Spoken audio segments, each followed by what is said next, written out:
misericórdia, queridos, estamos começando mais um episódio do nosso podcast Pode Chegar. Hoje nós estamos aqui com uma pessoa muito bacana, boa demais pra caramba, beça de montão, um amigo, e a gente vai conhecer um pouquinho mais da história dele. Mas antes de apresentá-lo, quero dizer que nós estamos nas instalações do Norte Studio. Mais uma vez agradecer a parceria através do nosso diretor, o Gabriel, o Andrew também, que cuida da parte do som e da imagem. Norte Studio fica aqui na rua Coronel Cerrado, número 1000, sala 517. Você faz gravação, transmissão de podcast, vídeo aula, fotografia e demais projetos de audiovisual. Siga o Norte Studio nas redes sociais. No Insta, @norte com th estúdio.br. Ponto não. Norte Estúdio BR, amém? E também pelo zap 21 98794 2255. 21 98794 2255. Norte Estúdio, aonde o limite é a sua imaginação. Queridos, recebemos aqui Elias de Jesus, pastor, engenheiro civil, músico, pai, marido, tal coisa e tal, reticências. Elias de Jesus, é um prazer recebê-lo, pode chegar. Amém. Graças e paz. É um prazer estar aqui contigo. Que legal, que legal. Vamos conhecer um pouquinho mais sobre essa figura icônica que está estabelecido ali no bairro do Arsenal, onde fica a Missão Betesda, um lugar de acolhimento, um lugar onde que nós nos sentimos realmente muito acolhidos, muito abraçados e onde a palavra do Senhor ela é cada vez mais propagada e pregada. Elias, queremos conhecer primeiramente quem é Elias de Jesus. Bom, sou pastor da Missão Betesda de Arsenal, né? Pastoramos ali há cerca de 3 anos, né? Sou casado com a pastora Carla, pai do Miguel, pai do Calel. Trabalhamos ali, família junto, né? Sou de uma família pastoral, filho do pastor Eliseu, conhecido ali no Arsenal também. Pastor Eliésio, meu tio. A gente faz parte de uma família pastoral, né? E sou, como você disse aí, sou engenheiro, trabalhamos com música também há muito tempo, desde a nossa infância, aí a gente envolvido na área musical, na área de adoração, e hoje servimos a missão. Amém. A Missão Betesda. Betesda, para quem não sabe, é um tanque que se encontra no livro de João, no capítulo de número 5, onde as pessoas que chegavam àquele lugar, eles eram curados e sarados de qualquer enfermidade, o primeiro que entra lá. Então, a princípio, eu gostaria de entender por que a sua igreja se chama Missão Betesda. Porque faz parte de uma missão. Nós somos uma igreja focada na parte missionária. Acreditamos que a função missional ela não está relacionada a um chamado individual, mas um chamado para todo o corpo, para toda a igreja. Toda a igreja deve estar envolvida em missão, né? Seja ela transcultural, seja ela local, seja ela a nível territorial. Porém, o que nós acreditamos é que existe dentro da missão como ministério, a Betesda prega Casa de Misericórdia. O que é Betesda? Betesda é um nome hebraico daquele Uhum. poço, daquele tanque, né? Daquele homem que estava ali Há 38 38 anos. anos. E o nome Betesda significa, em hebraico, é Bet Esda, que é casa de misericórdia. Então, ser uma casa de misericórdia é a missão da igreja. E nós acreditamos que a Betesda, a igreja, ela deve ser a expressão do amor, da graça e da misericórdia de Cristo Jesus. A igreja, ela é o corpo místico de Jesus. Cristo hoje se movimenta na terra através da igreja. Nós somos os pés, nós somos as mãos, nós somos a boca que vai beijar, nós somos o braço que vai abraçar. E a função missional da igreja parte de sermos a expressão do amor e da graça de Cristo. O nosso lema lá é um lugar de vida transbordante. Nós precisamos ser um lugar que gera vida transbordante. O que é vida transbordante? É eu ter para mim e ter para abençoar outras pessoas. Isso é transbordar. O que Cristo já fez por mim, eu preciso transbordar na vida das outras pessoas. Então nós acreditamos plenamente que a igreja parte do papel missional é ser dentro do meio que nós estamos inseridos a expressão do amor de Cristo, da graça e da misericórdia dele. Muito legal, muito bacana. Você me falou então que veio de uma família cristã, né? Pai pastor, tio pastor. Então você é cristão desde nascimento. Sim, eu tenho o privilégio de nascer em uma família cristã. Com base nisso, deixa eu lhe fazer uma pergunta. Como você tem visto a evolução da igreja? Porque uma evolução muito grande da igreja, né? A igreja, primeiro, ela saiu de um ato secundário a ser um ato principal diante da sociedade. Porque antes as pessoas buscavam a igreja, agora parece que se escondem na igreja, né? Mas assim, essa principal mudança da igreja, não a primitiva, da igreja dos anos 80 para a igreja dos anos 2000 e 10 em diante, onde eu acredito que teve uma grande mudança, né? Inclusive no comportamento em si de toda a igreja. O que eu acredito que a igreja ela está num período, né, cumprimento daquela palavra bíblica do amor está se esfriando. E a gente está vendo isso hoje dentro da igreja. Por quê? Como eu fui criado, eu tenho hoje 37 anos, eu nasci dentro do meio evangélico e eu sou de um período que o pastor ele chamava atenção de cima do altar. Uma criança correndo na igreja, o pastor chamava atenção de cima do altar. E eu me lembro que na minha infância, né, a igreja que a gente congregava era aquela igreja banco de madeira, né? Não tinha encosto atrás. Tu imagina um banco de madeira, 2 horas, uma criança no culto, num banco de madeira. Então, e as crianças não levantavam. A gente não corria no culto. A gente não ia ao banheiro, a gente ficava ali, assistia o culto. E hoje, a igreja, o que a gente está buscando hoje, a igreja está meio que imersa num movimento iluminista, que é o quê? O que o iluminismo prega? É o homem no centro. Deus é tirar Deus do centro do negócio e colocar o homem no centro. Então, Isso é muito delicado, né? a gente não vai mais à igreja oferecer culto, a gente vai à igreja para assistir culto. Então, o que eu vejo, se você me permite, eu não vou usar a palavra evolução, mas eu acho que está acontecendo uma regressão. A igreja ela está regredindo no nível de entrega, no nível de adoração. O que o cara chega na igreja hoje? Ele chega, ele quer. Eu, como ministro de adoração, às vezes alguém chega na igreja e fala assim, pastor, canta aquela música, porque aquela música eu choro. Aquela música eu me emociono. Então, peraí, poxa, então eu não estou mais preocupado em entregar uma adoração para Deus, estou preocupado em fazer algo que mexa com a minha emoção.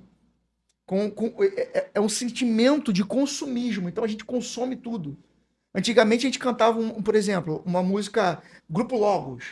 A gente hoje canta o hino do Grupo Logos, que é um hino antigo, e a gente ainda é tocado. E o que está acontecendo hoje?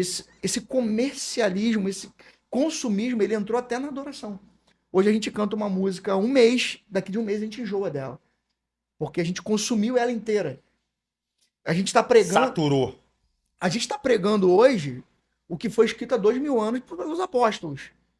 A pregação deles é suficiente para a gente?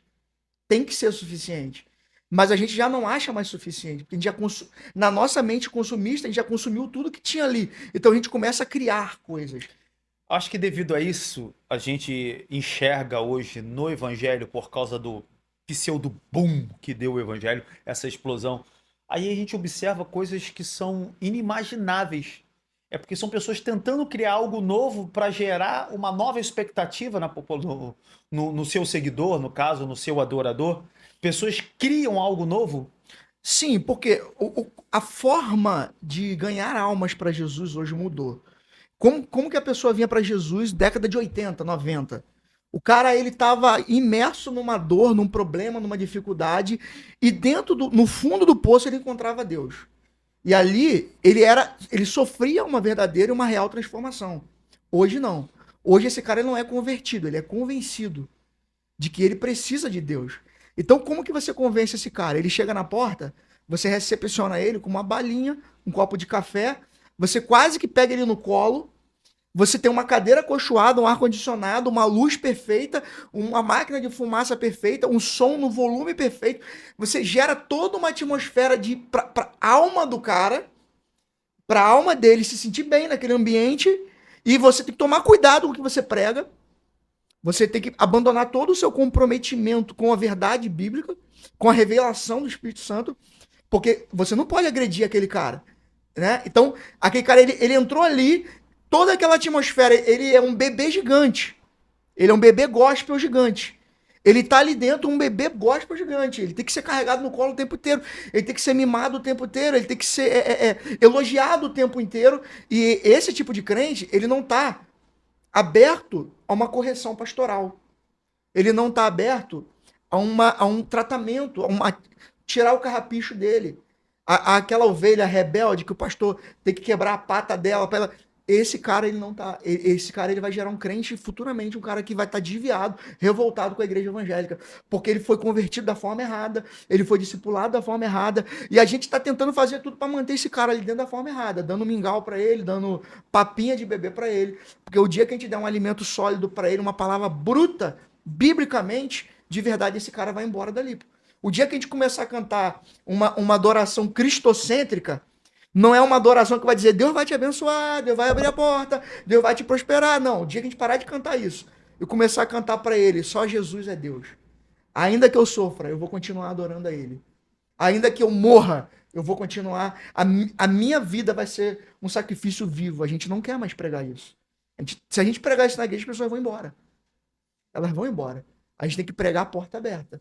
Precisa ter coragem hoje para ser uma igreja de Cristo. Não cresce na velocidade que muitas igrejas estão crescendo. E entenda uma coisa, pastoralmente falando, crescimento é diferente de inchaço. Se o meu pé inchar, tem alguma coisa errada no meu pé, né? Uhum. E o crescimento, primeira coisa, o crescimento gera dor. Já viu aquelas crianças, adolescentes que tá com 15 anos, 14 anos, aí ele começa a sentir dor no corpo. Ah, pai, meu braço tá doendo. Porque os ossos, eles estão crescendo. Então, o crescimento, ele é gerado através de dor. Como que o crente, ele cresce? Cara, o crente, ele é moldado na dor, na pancada. É igual massa de pão. Quanto mais você bate, mais ela cresce. Eu não vou gerar um crente desenvolvido sem o cara vivenciar a dor. Não existe esse tipo de crente. Ele não é crente, ele não se converteu ainda. Porque no dia que o diabo levantar, bater na porta dele, botar o dedo na cara dele e dizer, ó, quero ver você ser crente agora, a porta fechada, a enfermidade, teu marido foi embora, você vai continuar adorando? O verdadeiro crente vai dizer, vou. Porque Deus é Deus apesar disso tudo. Mas a galera de hoje não. Vai procurar outros recursos, né? Vai procurar umas novas modalidades. Cara, eu lidei com um processo de libertação na igreja de uma pessoa, de uma mãe, uma menina, que chegou na igreja uma vez e durante o culto, uma senhora crente de anos, a menina, a filha chegou e falou, pastor, pode orar pela minha filha? Posso. Um bebê. E enquanto eu estava orando pelo bebê, Deus falou comigo assim, tira o bebê do colo dela. Sabe aquelas coisas que Deus manda você fazer, você não sabe o que vai acontecer depois? E eu peguei, tirei o bebê do colo dela, tinha uma intercessora do meu lado, era minha mãe, peguei e dei o bebê no colo da minha mãe. Quando eu tiro o bebê do colo dela, ela já olhou pra mim de cara feia. Tipo assim, é pra orar pelo bebê. Uhum. E Deus falou comigo assim, não, você vai orar por ela. Quando eu botei a mão na cabeça da mãe, o problema que estava acontecendo no bebê era resultado da vida espiritual da mãe. É Quando eu interessante. botei a mão na cabeça da mãe, a mãe, puf, caiu endemoniada. Caiu no chão endemoniada e começamos ali um processo de libertação. E a mãe dessa menina estava lá atrás, intercedendo, com a mão levantada. E quando eu acabei de expulsar o demônio daquela menina, eu falei assim: traz a mãe dela aqui. Quando eu mandei chamar a mãe dela levantou para correr. A nossa igreja era no segundo andar. A mãe tentou correr para pular, para pular a escada, para pular a janela. Eu falei, segura ela. E ela veio lá de trás me xingando, me amaldiçoando, seu desgraçado. Aí eu falei, traz ela aqui. Eu peguei, pegamos ela e oramos pela mãe, a mãe e a filha endemoniada. E no final eu perguntei para ela, irmã, o que você fez? Você é uma mulher crente de anos. Você está endemoniada, isso aí não é normal. Não, pastor, não fiz nada. Não, você fez alguma coisa. Aí ela me respondeu da seguinte forma: pastor, eu orei a Deus pedindo uma resposta, pedindo um milagre, pedindo um sinal e Deus não me deu. O que eu fiz? Fui na macumba. Imaginei. Fui na macumba, cara. Crente de anos. Entendeu? E a gente tendo que fazer libertação em crente. Tem crente que não vai literalmente dentro de um terreiro de macumba. Mas ele vive uma macumba gospel. Por quê? Ele tenta fazer. O que é macumba gospel? É buscar um favor divino, um favor espiritual, Oferecendo algo em troca. como oferta, com um sacrifício. Entendendo que aquilo é um escambo, é uma relação de troca. Cara, eu não faço troca com Deus, Deus é meu pai, pô. Eu aproveitar esse ensejo, fazer uma pergunta para você, até um tanto quanto, me perdoe, temos capciosa, mas é algo que me deixa uma certa curiosidade. Em João, capítulo 9, Jesus, quando ele está chegando num determinado lugar, havia um homem cego de nascença, né? E aí perguntaram a Jesus por que aquele homem era cego, por causa do pecado dele ou o pecado dos pais. E Jesus havia dito ali que era para que nele fosse manifestada a glória de Deus. A pergunta que eu gostaria de lhe fazer é: existe maldição hereditária? Você acabou de me contar um fato aqui que estava na mãe, que a mãe da mãe que estava influenciando na criança. Existe maldição hereditária? Existem dois correntes teológicas dentro desse âmbito aí. Alguns comentaristas bíblicos vão dizer que a maldição foi encerrada através do sacrifício vicário de Cristo na cruz. Porém, existe uma segunda corrente, e eu estou mais inclinado para esse tipo de corrente, que a maldição ela é resultado da decadência espiritual da humanidade. A queda do homem, ela atrai para o homem a situação de pecado. Então, por exemplo, existe a natureza caída do homem. Hoje nós estamos aqui sentados, conversando como nova criatura. Você é um pastor, eu sou um pastor, né? Na teoria, somos nova criatura. E o que significa nova criatura? Significa que o velho homem foi sepultado através do batismo em Cristo Jesus. E quem não sepultou o velho homem? Significa que o velho homem está ali. E o que o velho homem traz? O velho homem ele traz uma essência da natureza da caída de Adão. A Bíblia vai dizer que o primeiro homem, ele era um homem carnal, Adão era um homem pecador, e o segundo homem, Cristo, espiritual. Então, o que tem dentro de nós duas essências? Existe uma essência carnal, de uma natureza caída, e existe uma essência espiritual, que é o ruar no hebraico, que é o sopro, a manifestação do Espírito de Deus em nós. Se eu não estou cheio, completamente envolvido, guiado e direcionado pelo Espírito Santo, eu estou dentro de uma atmosfera de maldição. E voltando ao que você falou, maldição hereditária. A maldição hereditária é um tipo de maldição que ela é herdada de forma genealógica. Eu vou dizer uma coisa para você que eu vivenciei nesses dias. Eu estava dentro do trabalho, um homem caiu do terceiro andar do andaime. Caiu, não quebrou nem o osso, bêbado, alcoolizado, trabalhando sem cinto, caiu. Todo EPI, tudo adequado, porém ele tirou o cinto voluntariamente e caiu lá de cima. Meu Deus. Caiu, levaram ele pro escritório, aí veio o técnico de segurança, conversando com ele, o engenheiro de segurança, conversando, e eu tô na minha cadeira de costa para ele, tô escutando a conversa. Naquele momento, eu senti ali que não era mais ele falando, era um demônio. E eu virei para trás e falei assim, vem cá, qual o seu nome? Ele respondeu o nome dele. Eu falei, não. Eu tô perguntando, aí eu olhei nos olhos dele, ele, falei, qual o seu nome? Ele baixou a cabeça. Ele falou assim, eu não quero falar com você. Eu sei que você não quer falar comigo, mas eu tô te perguntando qual é o teu nome. Naquele momento ele respondeu assim, Zé Pilintra. Eu falei assim, aí ele me falou assim, e eu não vou sair daqui. Eu não vou largar ele, porque eu sou eu estou na terceira geração. Eu afetei o avô dele, o pai dele e agora ele, dentro do alcoolismo. Então, esse demônio, ele estava se apresentando. Pô, pastor, mas o demônio é o pai da mentira. Beleza, ele é mentiroso. Porém, a evidência prática é o quê? O avô do cara, alcoólatra, morreu no alcoolismo. O pai dele, eu puxei o histórico, alcoólatra, e o filho, o mesmo caminho. A gente tem exemplos, vivência de pessoas que de fato vêm herdando aquela tendência. E, por exemplo, é como uma doença, gente. É como uma doença física. Que tem doenças que são hereditárias. Né? Tem doenças que são. É a tendência hereditária. Pastor, peraí. Tem doenças que são hereditárias, porém, eu sei que o meu pai já teve, que o meu avô já teve. O que eu posso fazer? Eu posso fazer o quê? Eu posso gerenciar a minha vida de forma prevenir, né? Que eu me previna. Questão do câncer, questão da hipertensão, diabetes. Diabetes é uma doença o quê? Hereditária. Porém, eu posso fazer o quê? Cara, peraí, se meu avô morreu de diabetes, meu pai morreu de diabetes, o que eu vou fazer? Já existe uma pressuposição que você possa ter, então se cuida antes, então, né? O que eu entendo da maldição hereditária? Dessa mesma forma. Meu pai teve, meu avô teve. Cara, eu preciso ter? Não. O que é graça? Graça não é uma permissão para pecar à vontade. Graça é o meu empoderamento sobre o pecado. Graça é o quê? É o meu empoderamento sobre a maldição. Entendeu? Adão pecou. Nós vivemos debaixo de uma maldição hereditária, sim ou não? Sim. Nós estamos aprisionados ao pecado. Isso é uma maldição hereditária. Isso é uma herança hereditária de Adão. Então, o que, que a graça fez comigo? A graça, ela não me deu permissão. Opa, tô vivendo na graça, vou pecar à vontade. Não, mas pelo contrário. A graça, ela tá dizendo o quê? Ela me deu um empoderamento sobre essa maldição, sobre o pecado. A graça está dizendo assim, beleza, eu nasci debaixo do pecado, como Davi disse. Uhum. Porém, eu não preciso viver debaixo do pecado.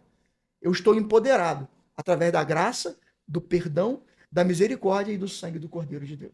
Fantástico, fantástico. Muito bom. E com isso, a gente está deixando bem claro para você que está nos acompanhando, o mundo espiritual é tão real quanto o mundo físico. Mas assim, tem muita gente que não consegue acreditar. Só que já trabalhou com libertação.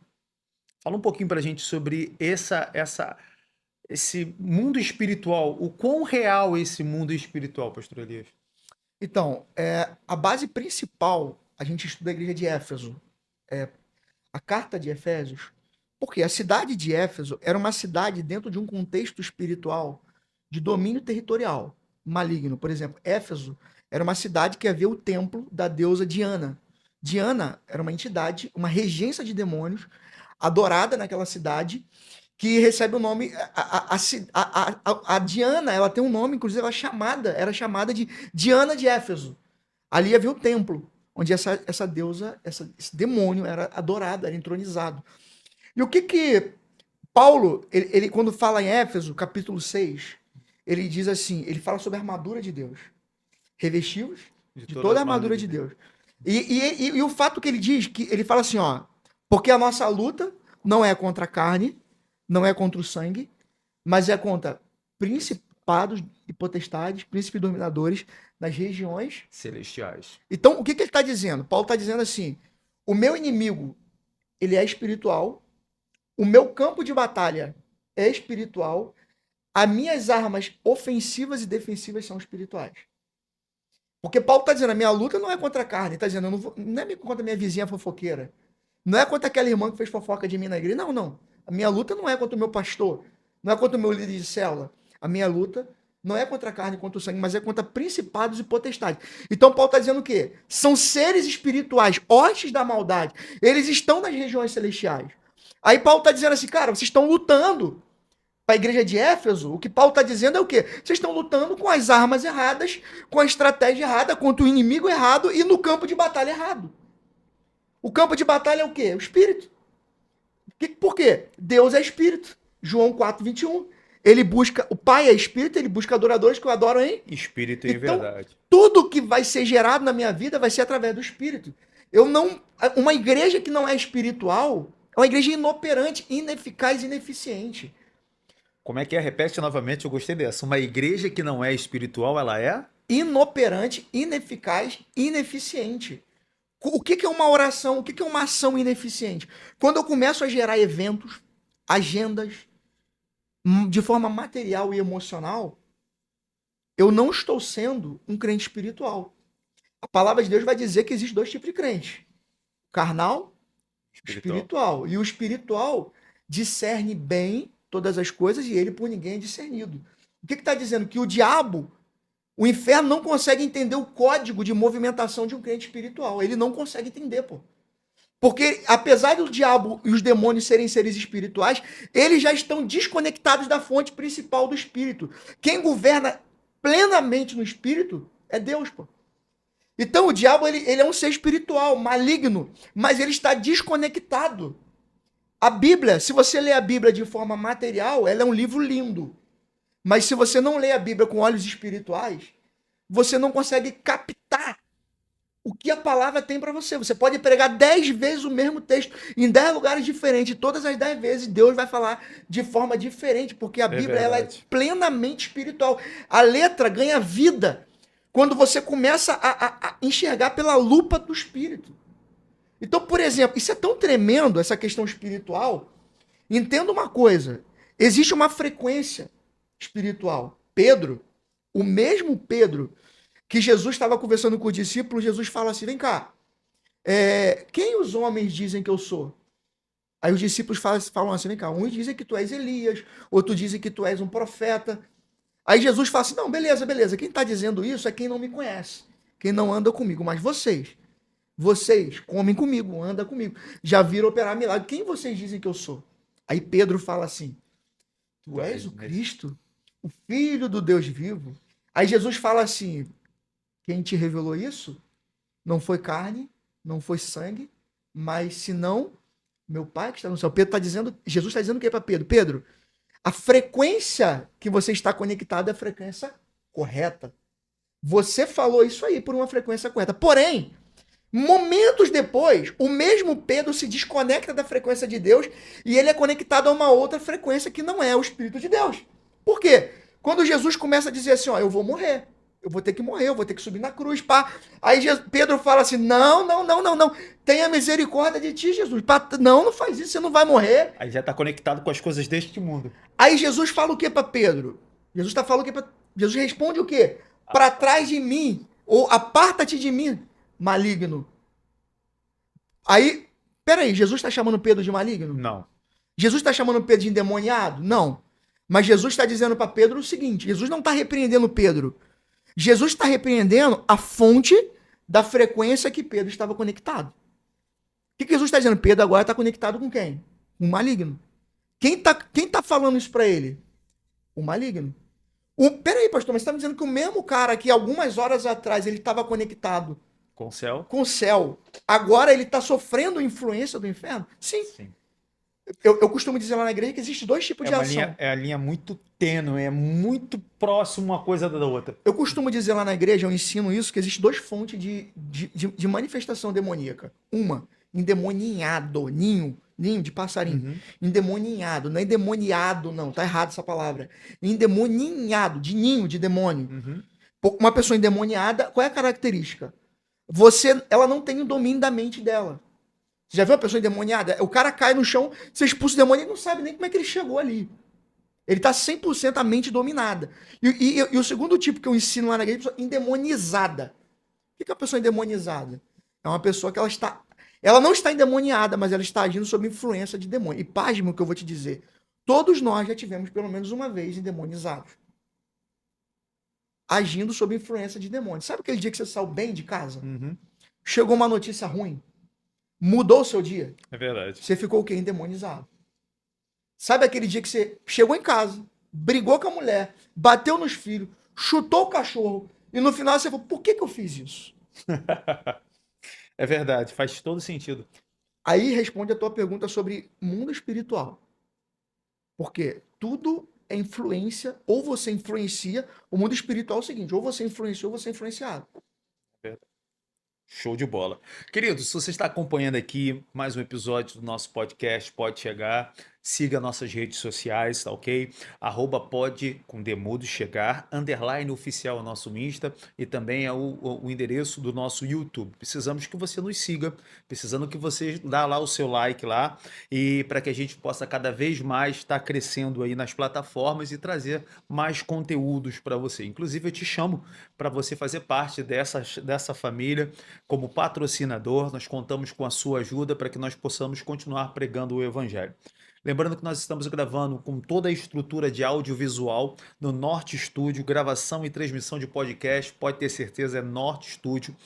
Quero profetizar que eu sei que já vai haver muitos outros episódios, não só do Pode Chegar, mas outros podcasts sobre este lugar, porque é um lugar, conforme eu falei, que o diferencial aqui não é uma sala, não é um estúdio, é a direção, a forma com que são conduzidos os fatos que tornam o Norte Studio um lugar tão agradável. Então, gravação e transmissão de podcast, videoaula, fotografia e demais projetos audiovisual, Norte Studio, que fica na Rua Coronel Cerrado, número 1000, sala 517. No Instagram você acha o Norte Studio como @Norte Estúdio, o Norte é com TH, tá ok? BR. Ou pode chamar no zap 21 987 94 2255. 21 9 8794 2255. Norte Estúdio, aonde o limite é a sua imaginação. Quero também aqui agradecer o apoio do Vlad Fotos, na Rua Barão 933, em frente à praça, na Praça Seca, em Jacarepaguá, no Rio de Janeiro. Lá na Vlad Fotos, você agora tem uma super novidade. A Vlad está com uma parceria com a Light, que é a companhia de energia do estado da cidade do Rio de Janeiro, onde você tem os seguintes itens grátis na Vlad Fotos. Segunda via de conta, parcelamento, você tem a alteração de vencimento, religação e muito mais. Vlad Fotos, telefone 2452-5149. Fica na Rua Barão, 933, em frente à Praça Seca. Vlad Fotos, tradição e confiança há mais de 33 anos na Praça Seca, ok? Fique ligado nas próximas. Pastor, para a gente continuar a nossa entrevista, passa para a gente as suas redes sociais e também da igreja, para que as pessoas possam te acompanhar e te seguir.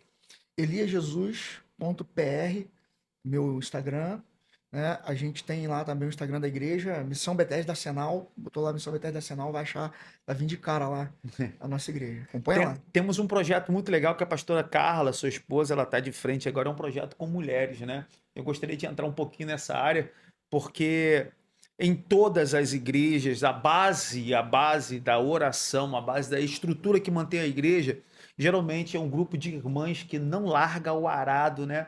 E aí, o trabalho com mulheres é fazer com que essas mulheres entendam que elas são tão importantes na igreja como devem ser importantes também em casa, no cuidado com a família. Eu gostaria que o senhor poderia, se a pastora Carla estivesse aqui, ela teria até mais Sim. propriedade para falar, né? Mas hoje contamos com a sua presença. O senhor poderia falar um pouco mais sobre esse ministério feminino da Missão Bethesda e da igreja no contexto geral? Sim, dentro da Bethesda, a pastora Carla está ali trabalhando hoje com as mulheres, né? Ela é bem dedicada, a gente tem gerado movimentos, feito ações para poder integrar, unir as mulheres, para que elas se sintam assim percebidas, se sintam também alcançadas, né? E a gente entende que dentro do contexto da igreja, no global, as mulheres elas têm um papel importantíssimo. Geralmente as mulheres elas estão historicamente na igreja, as mulheres desde a época de Cristo ali, quando aquelas mulheres, a Bíblia vai dizer que as mulheres elas sustentavam o ministério de Jesus. Havia mulheres que eram mantenedoras do ministério de Jesus. Diante da cruz também a palavra vai dizer que tinham mulheres ali. E na ressurreição também vai dizer que mulheres foram até o túmulo para fazer todo o Mulheres cuidado, de coragem, né? Então as mulheres ao longo do evangelho elas são uma figura muito importante. E dentro da igreja, no sentido espiritual, não existe nada na igreja no sentido de batalha espiritual, intercessão, oração, que não tenham mulheres. E geralmente elas estão de frente. Mulher historicamente dirige círculo de oração, dirige reunião de oração, dirige cultos. Então, as mulheres elas são sempre mais ativas, mais engajadas. Homem é bem mais complicado, homem é bem mais retraído. Naturalmente, nas igrejas, a mulher sempre se converte primeiro. A mulher é sempre mais fácil. Quando a mulher vem para Jesus, geralmente ela fica anos orando pelo marido. Quando o marido vem, a mulher vem logo em seguida. Não é uma regra, mas na maioria das vezes. Grande maioria das vezes. Na grande maioria das vezes é assim, a mulher é mais sensível, né? E eu acho que por essa sensibilidade a mulher acaba sendo, até no sentido espiritual, mais perceptível dentro da igreja. Então a mulher ela tem que investir no ministério de mulheres dentro da igreja, é muito importante. E junto com o Ministério de Mulheres, quando se investe no Ministério de Mulheres, se investe em prol da família, né? Que a mulher é uma das maiores expressão figurativa do que é uma família, né? E a importância de ter uma família constituída com uma base cristã. Pastor, o senhor pode falar sobre a família na igreja, como um contexto? Claro. Então, a família ela é o fundamento do reino de Deus na Terra. A gente pensa que o fundamento é a igreja, não. É a família. Família é fundamental. Família é onde a gente vai criar e vai gerar pessoas saudáveis, plenas em todas as áreas. Então, por exemplo, uma família disfuncional tende a gerar pessoas disfuncionais. Uma família, por exemplo, o pai, ele tem uma função dentro da família. A mãe, ela tem uma função. Eu costumo brincar, hoje eu estava conversando lá em casa com a minha sogra, com a minha esposa, que a minha esposa às vezes briga com as crianças, vai lá, faz não sei o quê, faz não sei o quê. Eu aprendi algo que a mulher geralmente já viu aquela coisa do trânsito? Você tá de carro, aí você passa, tem uma placa de 60 quilômetros por hora. O cara passa 80, passa 100, mas se tem um radar, você passa na velocidade exata, porque radar tem o quê? Consequência. Eu brinco lá em casa que a Carla às vezes fala, Miguel, vai fazer, fala 10 vezes. Aí ela fala, eu vou falar com teu pai, e levanta e vai na hora. Né? Que com o pai tem Porque consequência, né? tem consequências. Então eu brinco com ela, falo assim, você é a plaquinha, eu sou o radar. Porque dentro da família, porém, a mãe, ela tem uma função mais acolhedora. O cara, ele machucou o dedo. Ele vai correr para quem? Para mãe. Pra mãe. Fazer o curativo. Agora, dentro de uma área de conquista, dentro de uma área de projeção profissional, dentro de uma área, tem um cara batendo nele na rua. Ele vai o quê? No pai. Uma criança que não tem essa plenitude, ele vai enfrentar algumas dificuldades ao longo da vida. Hoje você tem adultos com isso pastoralmente falando, dificuldade dentro do casamento. A gente vê isso dentro do aconselhamento pastoral. Dificuldade de relacionamento, dificuldade no trabalho. Aí tu vai conversar com o cara, pô, não, eu não tive meu pai. Meu pai foi um pai ausente, ou foi agredido pelo meu pai. Situação de abuso. Gente, abuso sexual hoje é uma coisa absurda, a gente não imagina, mas acontece perto da gente. A gente, dentro da igreja, a gente trabalha, a gente vê isso dentro da igreja acontecer. Você vê hoje pessoas com dificuldade dentro do casamento, dificuldade até ministerialmente. Tu bota ali para liderar um departamento, aí você começa a ver problema naquela pessoa, são disfunções que são resultado de uma família desestruturada, de um abuso. Então você vai tentando policiar, tentando tratar, tentando pastoralmente resolver. E a igreja hoje, ela acaba tendo a função, a liderança. Por isso a gente trabalha dentro da igreja hoje, acredita muito no modelo de discipulado apostólico, no modelo de discipulado dentro de células, porque a gente acredita que a igreja hoje ela tem a função, como expressão de Cristo, suprir essa necessidade das pessoas que estão chegando. Chega na igreja um cara que ele não tem pai, não tem mãe, órfão. E acaba transformando o pastor dele nisso, né? Ou pastor, ou líder de célula. E tudo bem. A igreja ela tem que suprir isso. Nós entendemos que esse é o papel da igreja. Nós entendemos que a igreja ela foi chamada para cuidar dessas pessoas, para amar essas pessoas. Então o cara vai chegar ali, talvez um alcoólatra, que a família já não acredita mais nele. E dentro da igreja, a gente vai acreditar nele. A gente vai abraçar esse cara. A gente vai dizer, não, vem aqui, cara. Ele vai dentro da igreja, ele vai encontrar um cara, uma pessoa, que é a figura do pai dele, que ele não teve. A figura da mãe, que ele não teve. Então a igreja, ela tem esse papel.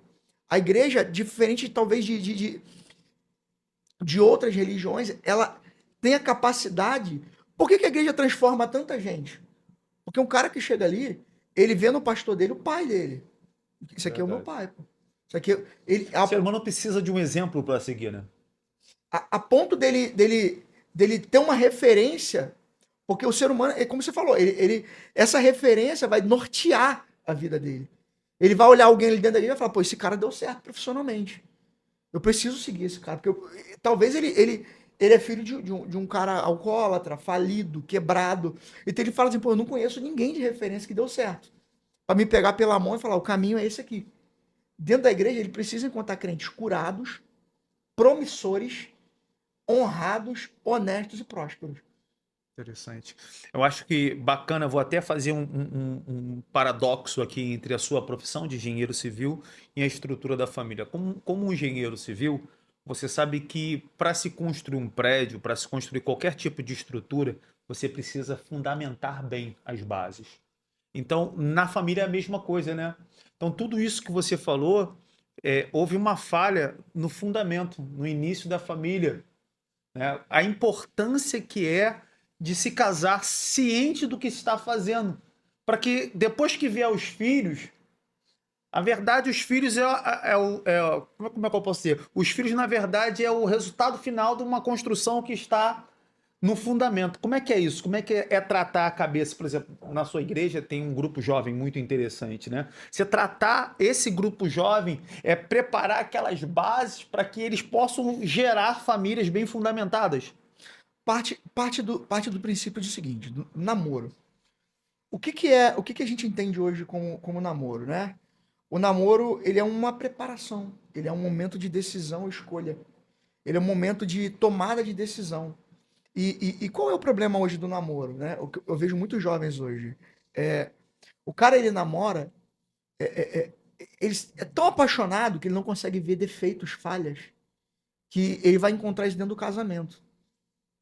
E assim, a decisão mais importante da sua vida, eu falo isso para quem está ouvindo hoje, é o seu casamento. Essa é a decisão mais importante da sua vida. Se você não tomou essa decisão ainda, cuidado. Porque Paulo nos instrui isso, né? cara, essa é a decisão, porque vai nortear toda a sua vida. Tua vida financeira. Se você casou com uma mulher gastadeira, tá ferrado, tá morto. Algumas expressões na produção aqui. Aí, por exemplo, você não tá casando só com ela, você tá casando com a família dela.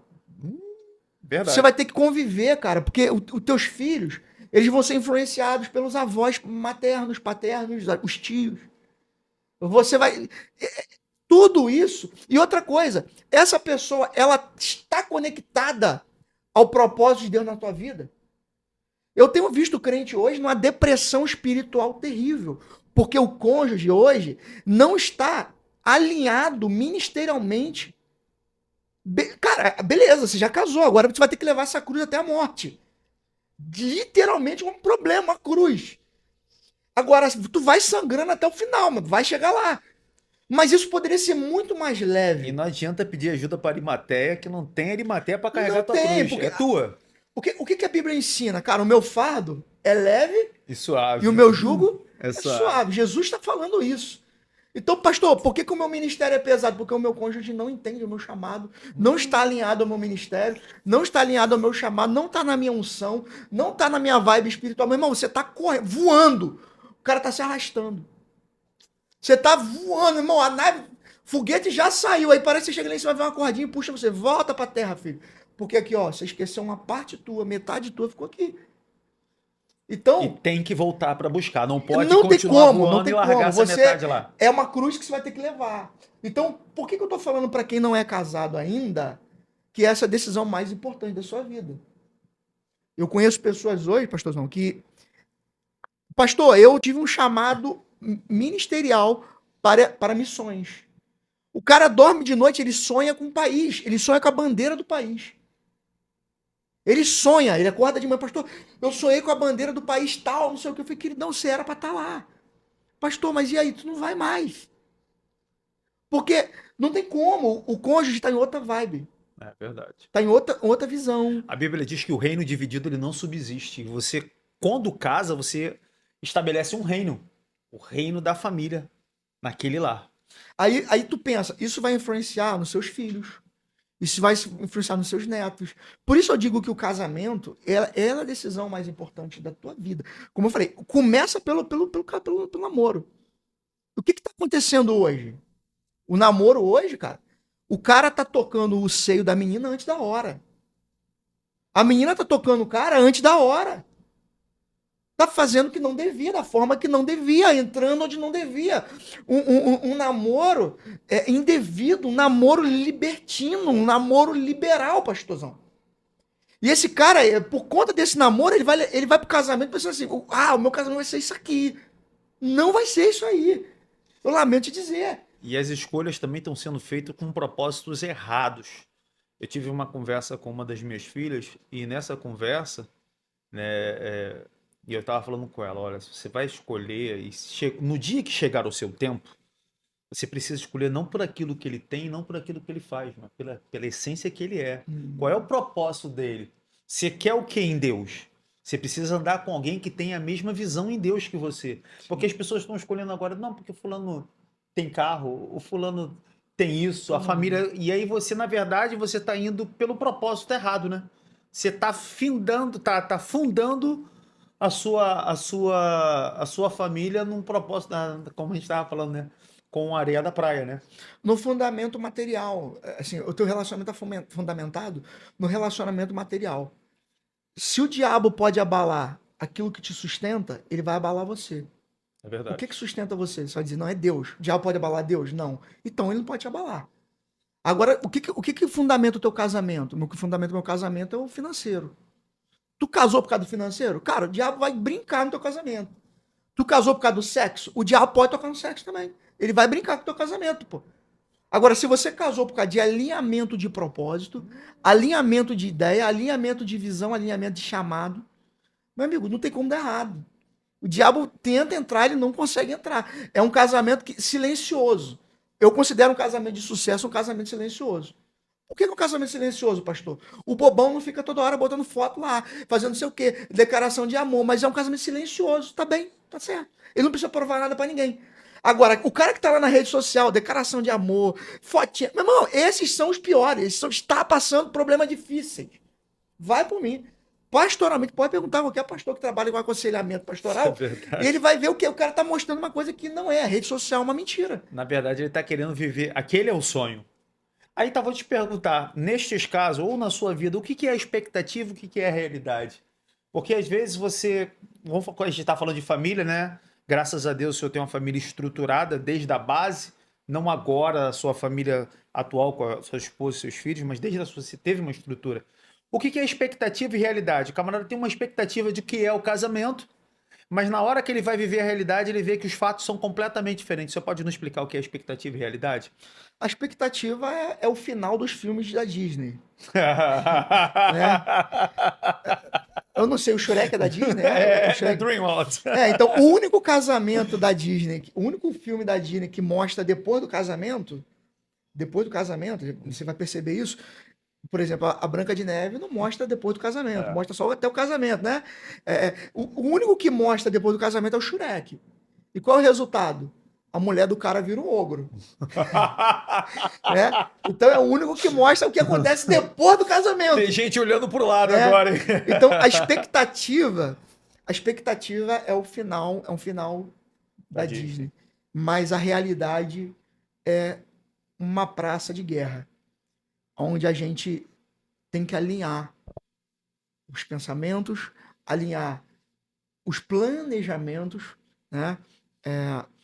O mais difícil é isso, porque só Deus para fazer isso. Pega uma pessoa diferente da outra, criar ação diferente. Alguns até foi criado dentro de uma religião de matriz diferente, né? Uma cultura diferente e junta aquilo tudo, fecha a porta e tranca. A tendência de dar problema é muito grande. Se não tiver o Espírito Santo de Deus ali, se não tiver uma graça muito grande de Deus, não tem como dar certo.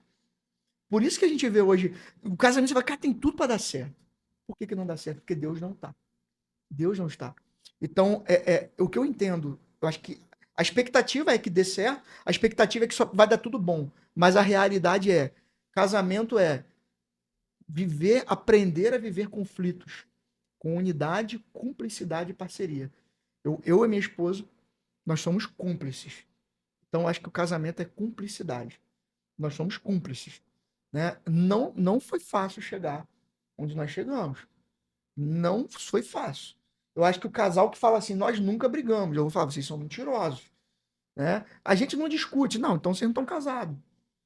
A gente nunca teve problema. Não, então, amigo, desculpe. Então você não tem história para contar. Porque eu acho que a expressão do casamento, a realidade do casamento é conciliar conflitos. A realidade do casamento é conciliar conflitos. Conflitos todos os dias vão ter. Divergências todos os dias vão ter. O amor, ele vai suprir, porém, alguém cede. A gente tem que. A arte de conciliar os problemas, sabe? Até o filho dá problema no casal. Até um filho é motivo para o casal brigar. Sabe? Um discorda, porque tá fazendo assim, tá fazendo assim. Então, conciliar o conflito é a arte do casamento. Essa é a realidade do casamento. Conciliar conflitos. Pô, que bacana, que legal. Pastor Elias, deixa eu lhe fazer uma outra pergunta. Eu quero voltar um pouquinho mais atrás. Gostaria que você passasse para nós uma lembrança da sua infância. O que você tem em mente da sua infância? Uma lembrança boa. Não sei se uma brincadeira de rua, um papo com os avós, o quintal da avó. Uma lembrança sua da infância aqui. Cara, uma lembrança boa foi ter a infância da galera da década de 80.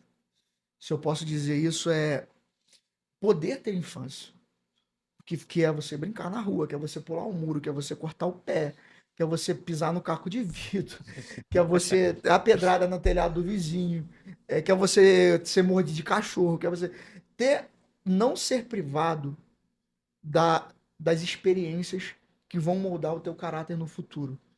Isso é uma experiência boa, isso é uma boa experiência que os nossos filhos, essa geração hoje, está sendo privada. Essa geração hoje não está sabendo lidar com as emoções porque eles estão sendo privados de algum, por exemplo, vou dar um exemplo, ó, perder.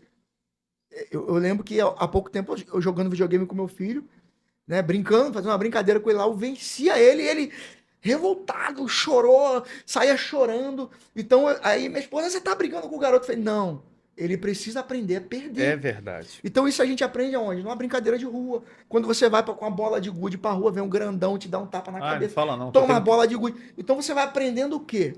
Hoje o que está acontecendo com um jovem, um adolescente? A gente tem exemplo de adolescente de 15 anos que começou a namorar com 13, o namorado terminou e a menina tomou um coquetel de remédio para se suicidar. Por quê? Por que ela está tentando fazer isso? Porque aos 8, 9, 10 anos ela não aprendeu a lidar com as emoções dela. Ela foi privada das emoções.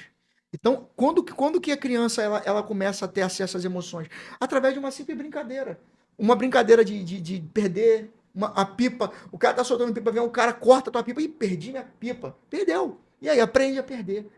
É Então, verdade. hoje esse cara dentro do mercado de trabalho, ele é demitido, ele quer se suicidar. Pô. Ele termina um relacionamento, ele quer se matar. Porque aquela dor é uma dor tão terrível que ele nunca sentiu. Nem, então, a dor, aprender a lidar com as emoções, isso a gente aprende dentro da nossa infância. Eu acho que essa experiência, para mim, é uma experiência importantíssima.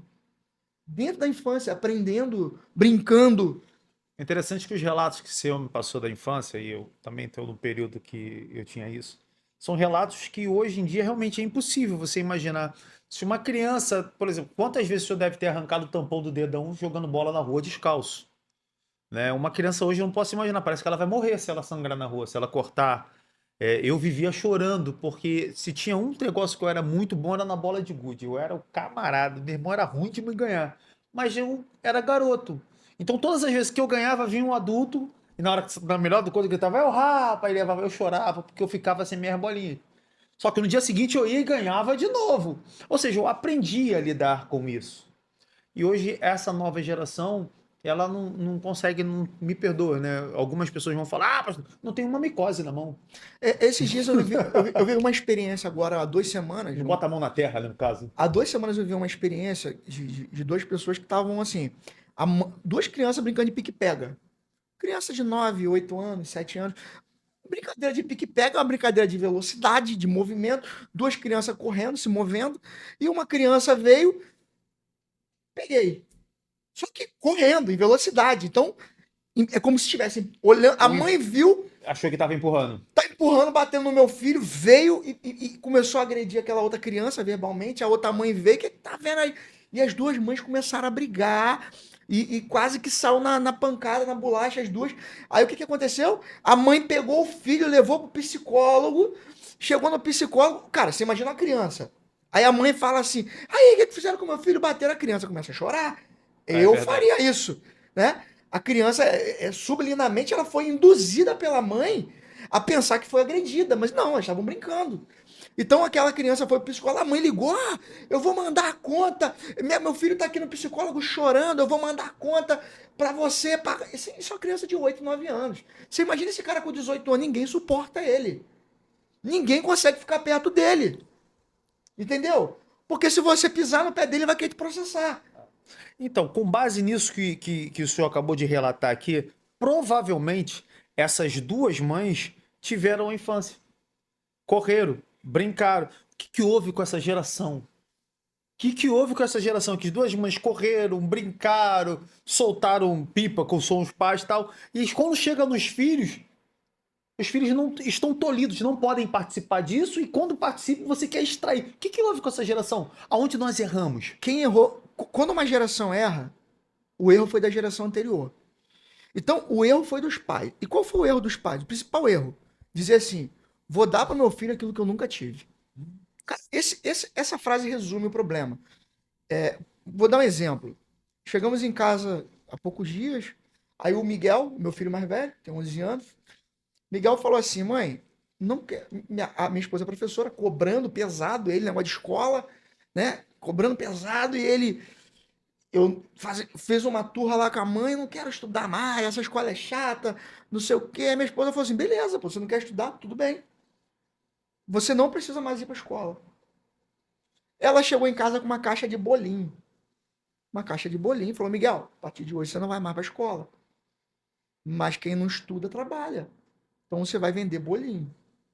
Pense no moleque. O pezinho branco, leite com pera, criado no tapete, não pega nem sol. Então, pegou ele e falou assim: vou te levar. Pegou e levou pro mercado. Deixou ele na porta do mercado. Você vai vender bolinho agora. O moleque não abria nem a boca. Não sabe vender, não sabe. Aí ficou lá. Ela se escondeu atrás da banca e ficou observando ele. E tá ele lá na porta do, na porta do mercado, assim, sem saber o que fazer. Aí ficou lá uns 40 minutos, ela voltou e falou: E aí, Miguel, vendeu alguma coisa? Não, mãe, não vendi nada. E aí, quer continuar aí vendendo bolinho? Não, mãe, quero voltar, quero estudar. Choque Voltou de para realidade, casa, o né? que aconteceu? As notas melhoraram, passou de ano, mudou totalmente a mentalidade. Chega em casa, estuda. Por quê?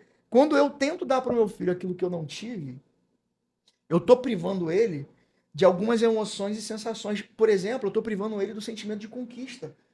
Quando ele chega assim: pai, eu quero uma bicicleta. Eu tenho dinheiro para comprar uma bicicleta, eu vou lá e compro. Não. Você quer uma bicicleta? Cara, junto dinheiro.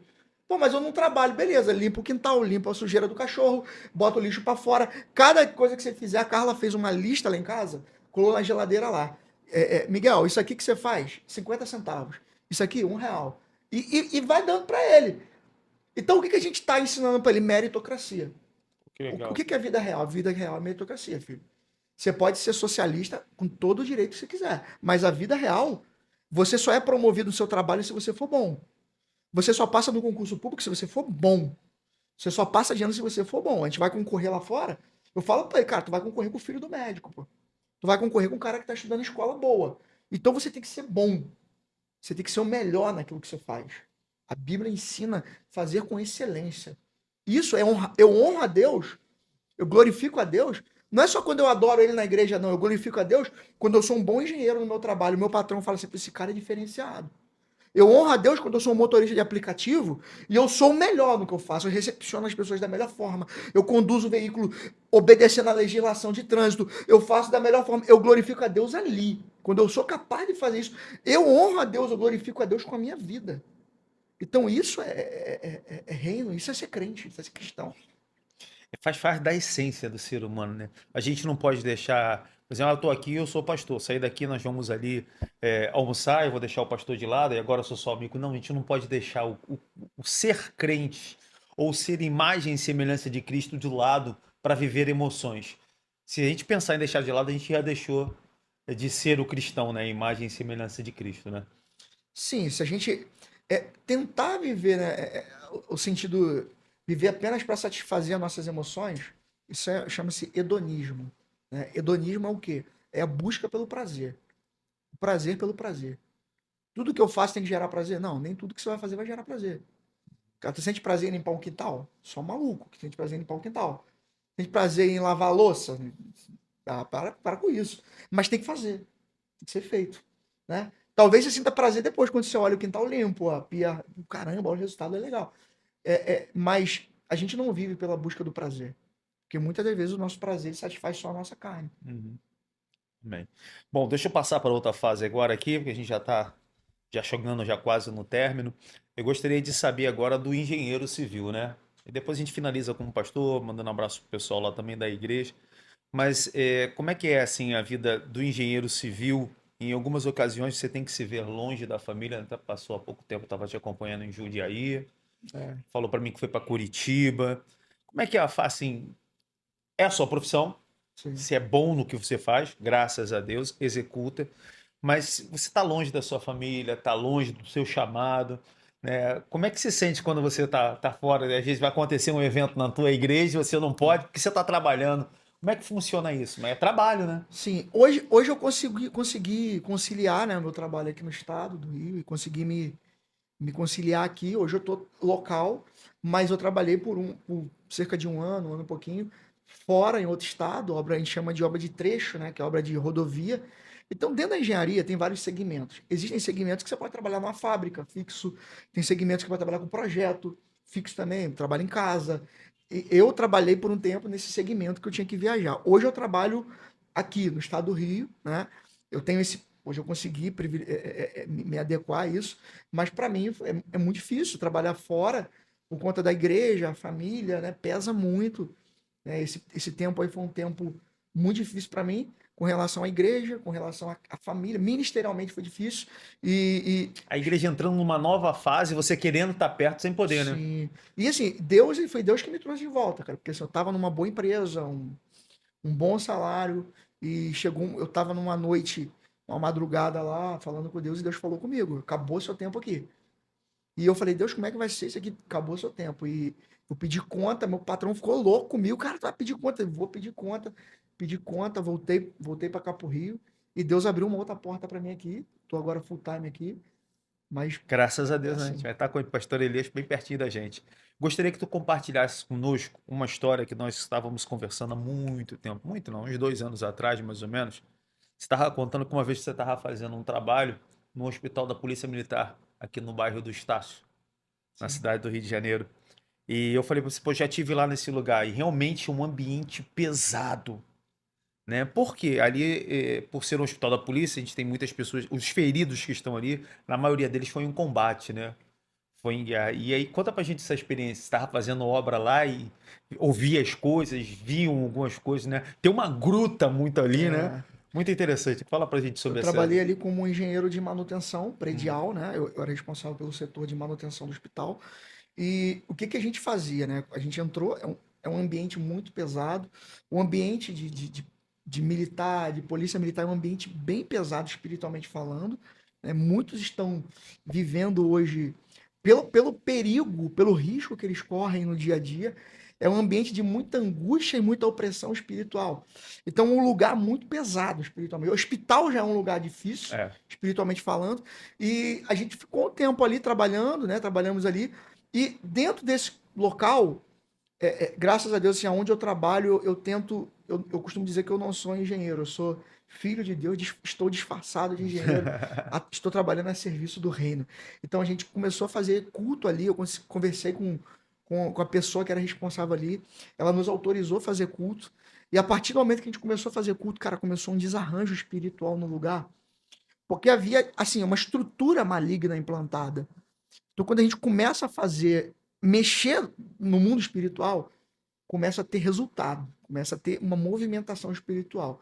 O demônio começa a mexer. Aí começou, cara, movimentações espirituais absurdas, assim, porta batendo, durante a madrugada a gente andando, coisa assim absurda. E aí eu comecei a levar o violão e a gente começou a implantar adoração naquele lugar. E tinha pessoa do comando, assistia culto, participava conosco. Muda a Te- atmosfera, né? Tenente, cara, tenente, não, pode fazer o culto, eu vou estar. Tava junto com a gente ali, um amigo também, se tornou um amigo nosso ali. E a gente começou a mudar o ambiente, cara, a atmosfera mudou. Todo o time que trabalhava comigo lá, de manutenção, o pessoal era no horário do almoço, né? O almoço era de meio-dia a uma. A gente almoçava, cara, em 20 minutos, fazia 40 minutos de culto, oração e um louvorzinho, uma palavra. 40 minutos. Fazia toda a diferença. A gente ganhou a alma para Jesus. O O ambiente, turno da tarde já melhorava, né? cara, no dia do culto o pessoal já vinha ansioso. Pô, Elias, e o culto é hoje, é hoje, é hoje. Eu cheguei a fazer culto na construtora que eu trabalhei também. A gente ganhou a alma para Jesus, cara. Teve um cara que a gente fazia o culto, ele dentro do almoxarifado com a porta trancada escutava. A gente fazendo o culto, ele não queria ir pro culto com um cordão de prata de São Jorge dentro do almoxarifado escutando, ele ficava escutando o culto. Eu levava o violão, né? Tocando violão, cantando, adorando, e aquele cara lá dentro, ele escutando, e quando ele ouvindo a palavra, adoração, ele começou a chorar. O Espírito Santo de Deus pegou ele lá dentro do almoxarifado, ele ouvindo a palavra, ele ficava escondido para ninguém ver que ele estava ouvindo. Uhum. Ele começou a chorar, ele me contou que é um cara, depois que vocês trazem aí o Janael, o cordão começou a queimar no pescoço dele, começou a queimar. Ele me contou que ele arrancou o cordão, jogou fora, correu pro culto, e naquele dia ele aceitou Jesus. Ele hoje é um pregador do evangelho, cara. Pô, que legal. Aceitou Jesus com a gente ali. Muito legal, um testemunho assim, muito tremendo. São resultados da gente pregando dentro do trabalho, dentro do nosso trabalho, pregando e Só evangelizando. se colocar à disposição de Deus, né? Que Deus faz a obra, né? Deus está procurando realmente verdadeiros adoradores que o adorem em espírito e verdade, que não se importe com o ambiente, mas que queiram adorar e ser um instrumento na mão Sim, dele, né? sim. Pastor Elias, nossa conversa tá tão mega, ultra, super que o do horário praticamente já foi. Então, desde já, eu quero te dizer que vai haver uma nova oportunidade. Aí a gente vai trazer um instrumento para falar também um Sim. pouquinho da carreira de músico. Mas antes de nós terminarmos, vamos falar um pouquinho sobre a sua vida ministerial, né? Eu gostaria agora que o senhor deixasse uma palavra para quem está nos ouvindo, principalmente para aquela pessoa que entende, assim, tem um certo. Porque, infelizmente, como é que eu posso explicar? Infelizmente, com o crescimento do evangelho, em todas as áreas acontece isso, a gente tem bons e mais exemplos. Só que, infelizmente, o mau exemplo ele pesa muito. Eu gostaria que o senhor pudesse, e eu quero pedir perdão ao senhor, o senhor não sabe o motivo pelo qual, eu fui um camarada que durante um bom tempo eu era meio arredio à igreja de parede preta. Então eu quero lhe pedir perdão, porque a sua igreja também tem parede preta, e a minha filha de 15 anos que brigava comigo, a gente tinha um debate em casa e ela falava e eu comecei a acompanhá-la, né? Que ela vai cantar e tal. E quando eu olhei, eu falei, gente, eu preciso perder. Todo pastor que tem parede preta tem que pedir perdão. Por quê? Eu tenho que deixar bem claro. Nunca vi um lugar para ter palavra de qualidade igual parede preta. As pessoas vivem tendo um preconceito por causa da estrutura, mas esquece de olhar o foco. E o foco que toda a igreja de parede preta, ela tem a preocupação com vidas, com alma, de entregar uma palavra de qualidade, de se preparar para entregar essa palavra. A gente tem aqui, pastor Uhum. Elias, que no seu discursar a gente já vende. Não é entender de Bíblia, é ter propriedade para falar sobre o assunto. Então, quero te pedir perdão por isso e quero te deixar esse período para o senhor falar para essas pessoas que pensavam igual a mim, que tem um preconceito só de a igreja precisa na igreja não. Eu gostaria que o senhor pudesse discernir sobre isso. Ontem a gente estava fazendo. Ontem a gente fizemos um culto de homens lá na igreja, né? E a gente teve um pagode gospel. Ô, Glória, gosto muito, Um hein? pagode gospel. Então, assim, gente, o diabo, ele só se apropria daquilo que a gente deixa ele se apropriar. Ele, de verdade, ele não tem nem a chave da casa dele, que Jesus foi lá e tomou a chave. Então, quando a gente diz assim, a parede preta é do diabo. Cara, o diabo, então, ele tá dando a cor preta para ele. O diabo não é dono de nada. Não interessa a cor da parede, preta, laranja, amarela, rosa. O que importa é que o evangelho seja pregado. É O verdade. que importa é que a palavra seja ministrada. Eu posso não gostar da cor preta e tem um cara que não gosta da cor branca. Então, de fato, o que está sendo ministrado naquele altar? A verdade está sendo dita ali? A cor preta é uma estratégia, porque, como você falou aí, eu vou usar o que você disse. Parede preta, geralmente eu vejo uma boa palavra. Então, se existe uma boa palavra, essa palavra tem que ser levada em frente. É verdade. Então, por que a parede é preta? Porque o cara tá fazendo uma filmagem, uma fotografia, uma divulgação para que aquilo seja bonito, legal, tenha Tem um objetivo de alcançar mais. isso. Então, de fato, a gente até vai mudar a cor lá da igreja agora, né? Porque faz parte do nosso projeto. Agora não, vamos mudar a cor, porque o nosso projeto, a cor é diferente. Mas a gente fez daquela forma porque o objetivo ali eram as lives, por conta de pandemia, né? Você vê que houve um aumento de parede preta durante o período da pandemia. Por quê? Começou a trabalhar live. A igreja teve que trabalhar live. Então a gente teve que se adequar. Poxa. Então, agora, o cerne da coisa é focarmos naquilo que está sendo ministrado, naquilo que está sendo liberado do altar. Quando a gente foca em detalhes, a gente perde a essência do que Deus está falando. A gente deixa de receber o que Deus tem para nós. Sobre pessoas feridas, pessoas decepcionadas, pessoas machucadas. O que eu tenho para dizer, aprenda uma coisa. Eu demorei a aprender, mas eu aprendi. Homem é homem, Deus é Deus. Você vai se decepcionar com o homem. Você vai se decepcionar com o pastor Elias. Ah, pastor, eu te amo, cara. Um dia eu vou falhar contigo, poxa. Um dia você vai se frustrar comigo. Fique tranquilo. Eu sou ruim, eu sou assim mesmo. Eu preciso de Deus. Eu tô na igreja porque eu preciso. Agora, Deus é Deus. Não, Jesus nunca decepcionou ninguém. É verdade. Se eu saio da igreja porque eu me decepcionei com um homem, é porque eu tô lá por causa do homem. Eu não tô lá porque um dia eu fui alcançado pelo amor de Cristo. Eu não tô lá porque um dia, pô, cara, um dia eu tive um contato com Deus tão forte que, irmão, eu tô aqui. O que que aconteceu com os discípulos? O que aconteceu com aqueles caras que eles foram tão extasiados com o contato que eles tiveram com Jesus? Todos aqueles homens só ganharam perseguição por causa do evangelho. Com exceção de João, todos foram assassinados. Com exceção de João e Judas que se matou. O restante foi assassinado, decapitado, enforcado, cabeça decepada de espada. Os caras só ganharam perseguição e morte. O que que esses caras viram que fez com que eles ficassem tão extasiados ao ponto de entregar a vida, entregar a família? Agora, hoje, a gente não pode, cara. Quem não teve um encontro com Cristo, não abandona Cristo por causa de uma palavra, olhou para mim de cara feia. Irmão, tem tanto crente hoje. O cara tá fora. O cara tá desmotivado. Ele tá na igreja, ele se arrastando. Vai pro culto, ele nem sente Deus mais. Porque ele tá, tô chateado com o irmão. Ele não cumpre mais aquela coisa. Perdão é 70 vezes 7, meu irmão. É sem limite. Pastor, tô triste com o pastor, mas não vai no teu pastor. Fala, meu pastor, eu te amo. Eu costumo dizer lá na igreja, não é todo mundo que vai ser seu amigo. Você não vai ser amigo de todo mundo na igreja. Não é todo mundo que vai pra tua casa comer churrasco. Tudo bem, irmão, fica em paz. Só que é o seguinte, eu e você estamos trabalhando para o mesmo reino. Alinhamento não é andar na mesma velocidade. Alinhamento é andar na mesma direção. Eu de repente, vou andar numa velocidade diferente da sua. Mas nós estamos na mesma direção. Isso é alinhamento. Prossigo para o alvo, né? Isso é alinhamento. Agora, por exemplo, você está na tua igreja lá, congregando, e tem um irmão lá, ele não é teu amigo. Ele não vai ser seu amigo nunca. Qual é o problema? Não tem problema nenhum. Nós estamos caminhando para o mesmo reino, mesmo propósito, mesma obra. Se pudermos ser amigos durante a caminhada, amém. Se não pudermos ser amigos, vamos trabalhar junto, independente disso. E isso tem que ser ensinado na igreja. Porque tem gente, meu irmão, se martirizando. Cara, eu não consigo ser amigo de fulano, eu não consigo. Meu irmão, não vai ser. Se a igreja tiver 1000 membros, você não vai ser amigo de 1000. Vai ter gente. Jesus tinha 12 discípulos, tinha 3 que ele comia junto, sentava junto, chamava no íntimo. E Jesus, tô falando de Jesus, cara. Agora imagina nós. Não vai ser. O lance todo é o seguinte: você vai chamar esse irmão e dizer, meu irmão, nós estamos aqui trabalhando na Bethesda para o mesmo propósito, a mesma visão. Se pudermos ser amigo durante essa caminhada, amém. Se não pudermos ser amigo, amém também. Vamos caminhar junto, respeitando um ao outro, se amando. E eu aceno para você assim de lá, porque tem crente na igreja que para você entrar no céu com ele, você tem que ir de lá assim, meu irmão, te amo, tá?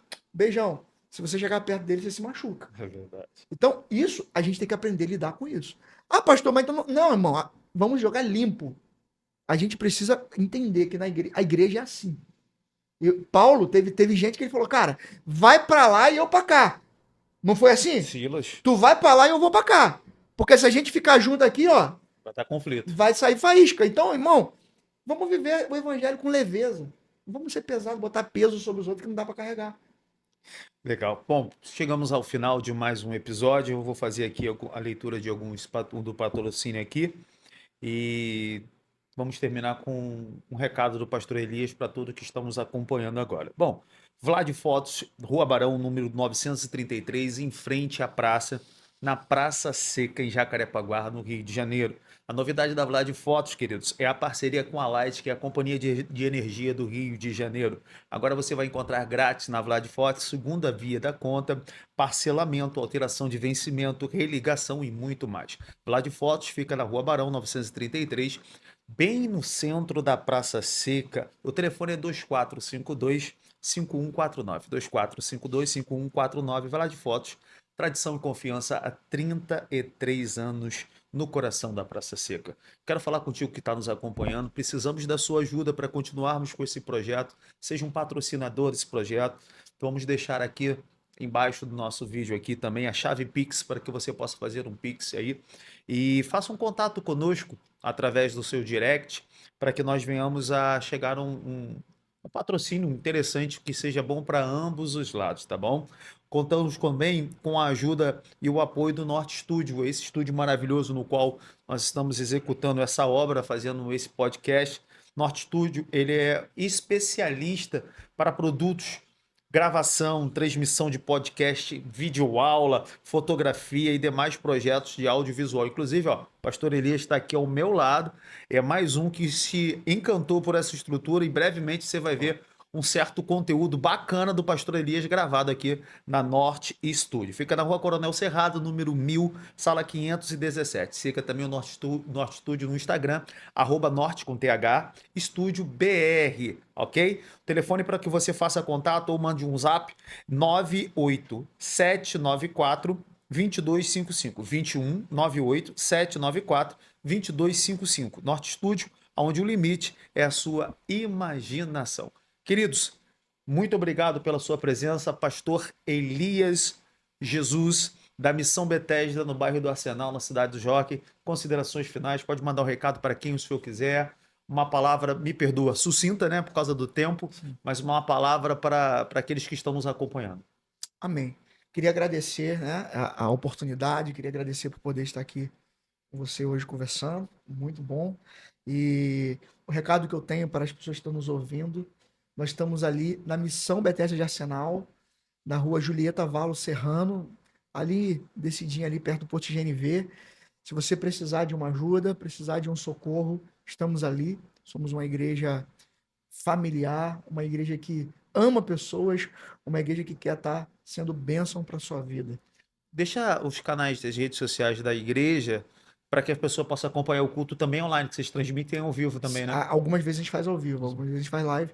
O nosso YouTube, Instagram é Igreja Missão Betesda em Arsenal, tá? O meu Instagram, eliasjesus.pr. Muito obrigado. Um abraço na pastora Carla. Os Amém. filhos, Miguelzinho joga muita bola. Tem que investir nisso. Muito obrigado, pastor Elias. Amém, Guilherme. Deus abençoe sua vida. Até a próxima, se Deus quiser.